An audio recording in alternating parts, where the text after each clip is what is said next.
Since we're on that topic, this goes along with that. Do we need to keep the feast days today? Why or why not? No, we don't need to keep the feast days. The feast days were fulfilled in Christ. Now, there's one feast day not yet fulfilled, the Feast of Tabernacles.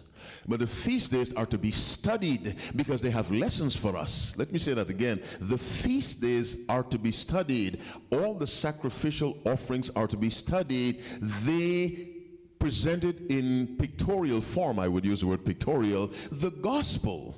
Christ was teaching the Israelites the gospel. He was dealing with a nation or a group of people who had been thoroughly Egyptianized. As a matter of fact, if you read Ezekiel chapter 20, prior to bringing them out, God told them, put away your false gods, defile not yourselves with the idols of Egypt. But they rebelled against me and would not hearken unto me. They did not every man cast away his idols, neither did they forsake the idols of Egypt. God is saying, while they were in Egypt, they held on to their gods, and I wanted to destroy them in Egypt, but I brought them out because I made a promise to Abraham, and I did not want to look bad before the nations.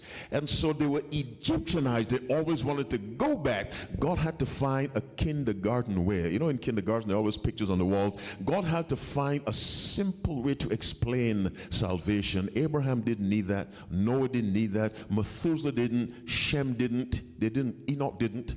But these Egyptianized Israelites, they needed it. The sacrificial system must be studied. Thy way, O Lord, is in the sanctuary. We must study the sacrifices, but don't go killing animals, because if you keep any of the feasts, you have to carry out the sacrifices associated with that feast.